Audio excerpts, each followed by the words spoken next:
I'm 19 years old now. I'm in college now anyway. Baby. My experience with my son led me down a very difficult road, and it's been a really ugly experience. At 48, Darius McCrary finally confirmed the terrible rumors, just not the way anyone expected. I was inappropriately touched by a Hollywood executive, and I'm not going to tell on nobody. Tammy Brawner says he pushed her during an argument, hit their child with a belt, and threatened her life. She filed a restraining order. The court granted it. McCrary denied everything. You know, it's sad because a lot of the stuff that's being posted is not me. It's not even me. It's Nor is it you? authorized by me. Wow. Lawsuit. But reports showed bruises, text messages, and police involvement. And by the time he spoke out, the damage was already done.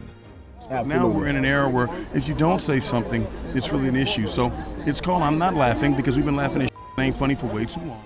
This isn't the Darius McCrary fans remember from Family Matters. Now, the truth is finally coming out. Most people still think of Darius McCrary as Eddie Winslow. The smile, the jokes, the swagger. Yo, it's Tracy Spencer! Yo, leave! You know who that is? It's Tracy Spencer! Hey, Tracy, you got a basket from MC? But behind the cameras, the man who played that role was living a very different kind of story. And by 2017, it had all started to fall apart. Publicly, painfully, and in the courts. That February, his wife, Tammy Brawner, went to court and described scenes that shocked even longtime fans. He began throwing picture frames and other objects around the house, she said, some coming dangerously close to hitting their infant daughter. Then she added, "He hit me in the head with his forearm." But what she said next was hard for anyone to forget. According to Tammy, during one of those rages, Darius held their baby girl over a lit stove. He held her over a hot stove with fire going and boiling water going, she testified. He said to her that he didn't like her and that he wished he didn't have her. She told the court this wasn't some isolated outburst. It was a pattern. She said he frequently spanked their daughter and sometimes even strapped down Zoe's arms during meals. She also claimed the actor regularly drinks, does and comes home wasted and violent. The judge sided with her. Darius was ordered to move out of their home. He had to stay 100 yards away from both Tammy and Zoe, and any visitation was put on hold. But the situation kept escalating. In March of 2018, Tammy returned to court with a new claim. She said Darius had partially dislocated our daughter's arm. The injury happened, she explained, when he grabbed her arm to take her to the bathroom. Medical records confirmed the diagnosis: nursemaid's elbow. They noted Zoe was in pain and that she cried when attempting to move the arm. Darius denied it. He insisted, "I only grabbed one hand to lift her up and immediately grabbed the other." But Tammy believed his actions were careless, and she asked the court to limit his visitation rights until he completed treatment programs. "I cannot co-parent by myself," she wrote. "I have gone above and beyond to parent with Mr. McCrary, but he appears to be too bitter and too much of a tyrant to parent with me." She also accused him of going on the radio and undermining her.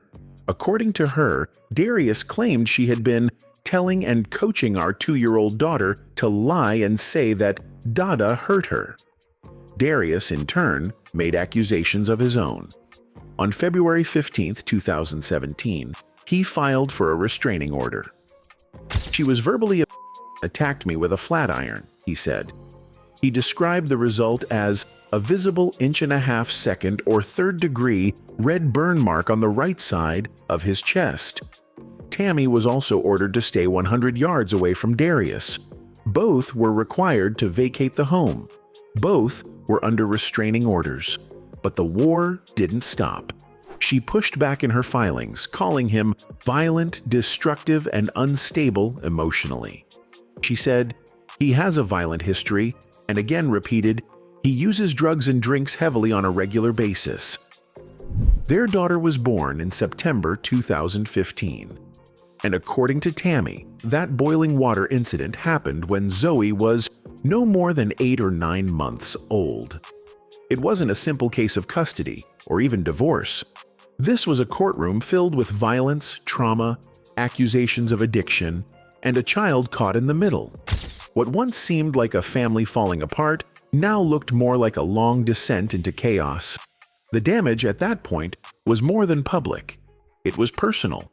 And what the public didn't realize yet was that this wasn't the first time Darius McCrary had been in trouble like this. And it definitely wouldn't be the last. The story didn't begin or end with Tammy Brawner. Years before those courtrooms and restraining orders, Darius McCrary had already been through another volatile marriage. This time with author and former video vixen, Karine Steffens. And her account painted a familiar pattern, one marked by control, aggression, and emotional destruction. I took care of someone who all that I gave him and his child. Karine publicly accused Darius of physical during their marriage, adding another layer to his already unraveling reputation. By the time Brawner came forward, Darius's name had already been whispered in Hollywood circles as someone whose behavior behind closed doors didn't match the image he once had on screen. And then came the financial fallout. In 2015, McCrary was arrested for failing to pay child support. According to public records, he owed $5,500 at the time. It wasn't a massive amount by celebrity standards, but it spoke volumes. Darius McCrary, who had been a staple in millions of households, was now being booked for failing to take care of his own household. But that wasn't the end of it. 8 years later, the situation had worsened dramatically. In 2023, McCrary was arrested again. This time, the amount owed had ballooned to over $52,000. For many, this second arrest didn't just represent a man in financial trouble. It confirmed what critics had been saying for years. That Darius wasn't just struggling in private, he was spiraling in full view. The custody issues around his son, Zechariah, also became public. He was embroiled in yet another legal dispute, this time fighting over visitation and financial responsibilities. The tension between McCrary and the child's mother echoed the conflict seen in his past relationships. Arguments, courtroom battles, missed obligations. No matter how many headlines he tried to outrun, they always caught up with him. Arrest records, support violations, public feuds, each one chipped away at the image of Eddie Winslow, replacing it with someone far harder to defend. And even as his legal problems piled up, Darius never seemed to publicly take responsibility. There were no heartfelt interviews, no acknowledgments of the harm done, just more disputes, more damage. When asked about the allegations surrounding his daughter, he didn't express regret. Instead, he accused others of trying to tear him down. When challenged about the child support arrests, there were no signs of accountability, only deflection. It's sad because a lot of the stuff that's being posted is not me. It's not even me. It's Nor not is it you? authorized by me. Wow. Lawsuit. The numbers didn't lie. 2 arrests, over $50,000 in unpaid support, and a legacy, both personal and professional, now overshadowed by scandal. What made it all worse was the pattern. Not one broken relationship, not one court order, but many. Tammy Brawner, Karine Steffens, custody fights, restraining orders, medical records, arrest reports. Every thread pointed to the same conclusion. This wasn't a man who made a single mistake. This was a man running from a long list of consequences. And just when the public thought they'd heard it all, Darius went on camera and dropped a bombshell of his own. One that shocked people for a very different reason. Because this time, he wasn't the one being accused. He was the one revealing something from his own past. Something no one expected him to admit. I was inappropriately touched by a Hollywood executive, and I'm not going to tell on nobody. By the time Darius McCrary spoke those words into a camera, He had already been through years of public fallout. He'd been accused of arrested for unpaid child support, slammed in courtrooms and headlines alike, but none of that prepared people for what he revealed that night outside a hotel in Beverly Hills. Not just because of what he said, but because of what he didn't say. He didn't name the person. He didn't give details. When asked if it happened on the Family Matters set, he refused to answer. When pressed for how old he was, he kept it vague. But the implication was clear. Darius McCrary had been a child, and someone in power had crossed a line. It could have been a powerful moment, one that shed light on what so many child actors have quietly endured in Hollywood. But that's not how Darius handled it. In fact, what he did next made the whole thing even more unsettling. He started casting doubt on the incident ever happening. Whether people understand it or realize it or not, I've said this before, we've all been inappropriately touched in Hollywood. Period. That's what it is. We've all, at some point or another, been inappropriately touched in Hollywood, whether you realize it or not. It was a moment where sympathy gave way to skepticism. People didn't know what to do with what they had just heard. Was Darius McCrary exposing a dark part of his past? Or was he using that trauma to deflect from the growing list of allegations made against him? Whether intentional or not, the timing of his confession was impossible to ignore. It came after the child support arrests, after the custody disputes, after the photos of bruises, the boiling water incident, and the restraining orders. For many, it felt like a calculated move, an attempt to shift public focus away from what he had done and toward what had been done to him. But there was another layer to it too. His silence wasn't just about protecting someone else. It was about maintaining power. Refusing to speak their name kept the attention on him. It gave him the role of the mysterious victim, just enough pain to invite curiosity, but not enough truth to demand accountability. It made people wonder, what was the real story? And if Darius couldn't take responsibility for what he had done as an adult, how could he expect people to believe what he said about being a child? The confession should have been a turning point. Instead, it became another mark on a timeline of blurred lines, twisted narratives, and carefully controlled chaos. Because the moment Darius McCrary opened his mouth about being he didn't just complicate his own story, he pulled everyone else into it.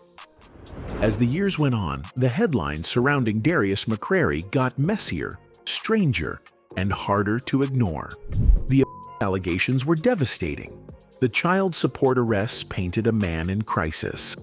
But some of the most bizarre accusations, the ones that made fans do a double take, never even went to court.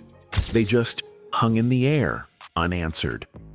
One of the most shocking claims came from an ex-girlfriend who accused Darius of hiding something life-threatening. She said she found AIDS medication in his possession. No test results, no medical confirmation, just a discovery, followed by a terrifying assumption. She told people she believed Darius had AIDS, and that he'd kept it a secret. There's no official record confirming that allegation.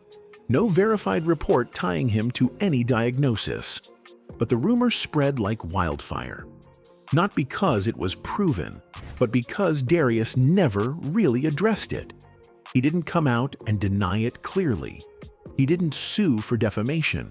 He just let it sit there. And when a man's life is already surrounded by chaos, silence can sound a lot like guilt. Then came the confession that Darius did make, about something else entirely. During an interview with no hesitation or shame, he openly said, Hell, I mean, I've made a couple of personal porns myself. They haven't been released yet, but if they find their way to the airwaves, you heard it here first. He never explained who they were with. He didn't say whether they were consensual or whether the people in them knew they were being filmed. And in the middle of everything else going on, claims, custody battles, court orders, it raised a deeper question. Was this just another piece of bad judgment? Or was it something darker? It didn't help that fans of Family Matters were already shaken by another disturbing revelation. One that didn't involve Darius directly, but haunted the legacy of the show. Jamie Foxworth, who played Judy Winslow on the sitcom, vanished from the show without warning. Years later, it came out that she had entered the adult film industry under the name Crave. Her decision shocked longtime viewers, especially those who remembered her as a young girl on a family show. And although Darius wasn't responsible for that decision, the fact that both their names were now tangled up in adult film gossip was too surreal to ignore. Suddenly, the image of Family Matters, the clean-cut, family-friendly sitcom that made Darius famous, was being dragged through headlines about violence and scandal. What had started as a show about morals and life lessons had become a breeding ground for some of the darkest gossip in Hollywood. And Darius wasn't distancing himself from any of it. He wasn't clearing his name. He wasn't fighting back against rumors. He was adding to the noise, one strange quote at a time. With every new statement, he left people more confused. Was he spiraling? Was he trolling? Or was he just a man who no longer cared how the public saw him? Either way, the Darius McCrary the world once knew was gone. And what was left behind was someone almost unrecognizable. In any case, for every public scandal, there's usually a comeback attempt. And Darius McCrary tried more than once. Interviews, press junkets, surprise appearances. He showed up with the same charisma fans remembered from Family Matters. Only now, there was a shadow hanging over every word. He'd sit across from interviewers and talk about growth, talk about fatherhood, about Hollywood, about survival. But what he didn't do was take accountability. There were no apologies for Tammy Brawner, no compassion for his daughter, no reflection on the boiling water, the restraining orders, or the courtroom accusations. Instead, he'd focus on his image. He'd bring up old roles, hint at new projects, speak vaguely about being misunderstood. In one moment, he'd talk about being a victim of Hollywood. In the next, he'd turn around and say, "I'm not going to tell on nobody." He wanted to be seen as someone who had endured pain, but not as someone who caused it. And the public saw right through it. The court of public opinion wasn't buying it. Even the entertainment industry, once filled with second chances, seemed unsure how to handle him. Roles dried up. Producers stopped calling. His name lost the buzz it once had. Whatever heat surrounded the Eddie Winslow character was now drowned out by the noise of restraining orders and child support arrests. And yet, Darius didn't seem to grasp how far he'd fallen. He spoke with the confidence of someone who believed he was in control. But his interviews, instead of softening his image, only made the contradictions louder. He claimed to be misunderstood, yet offered no clarity. He said he was the victim, yet refused to acknowledge the pain of the people around him. He talked about justice, but never seemed to care about accountability. And worst of all, he never once seemed interested in healing what had been broken. Not with his daughter, not with the women he hurt, not with the fans who once believed in him. There's a moment in every downfall when a person gets a choice. They can either tell the truth or double down. Darius McCrary doubled down. He hid behind charm, behind old memories of a beloved TV role, behind vague confessions and indirect quotes. But in the end, none of it worked. The comeback never came. Because sometimes it's not about cancel culture or bad press. Sometimes it's about who you really are when nobody's watching. And when the spotlight finally moved away from Darius McCrary, what was left wasn't a misunderstood star. It was a man who had lost everything and still didn't seem to realize why. For Darius McCrary, the damage isn't just written in court records. It lives in the silence. The silence between a father and daughter. The silence that follows a name once said with admiration, now met with side eyes and tension. There's no reboot coming to fix that. No statement to undo what's already been done. His daughter Zoe will grow up with a past she didn't choose. She'll read words written long before she could understand them. She'll come across phrases like, "He didn't like her," and "He wished he didn't have her." She'll see photos of a man who used to be on her screen now showing up in mugshots, court documents, and custody hearings. And she won't find an apology, because Darius never gave one. Not publicly, not clearly. What she will find is the trail of people who tried to get away from him. Tammy Brawner, who said she was afraid for her life. Kareen Steffens, who said she left because of abuse. Judges, doctors, lawyers, all pulled into a life that spiraled far beyond anything the public ever saw on TV. And maybe that's the most tragic part, that the same man who once stood in America's living rooms preaching lessons about family failed to protect his own. His story didn't end in prison. It didn't end in death. It ended in slow exile. One missed audition at a time. One burned bridge after another. And though he occasionally resurfaces, trying to reclaim the spotlight, the weight of everything he never answered for hangs heavier than any role he could ever play. The rumors? They weren't just rumors. They were warnings. And at 48 years old, Darius McCrary has become the man his younger self never would have imagined. Not a legend, not a survivor. Just a reminder that behind the charm, behind the talent, behind the credits, character is the only thing that lasts. And his never made it to the final act. Anyway, that's it for this video, folks. Bye.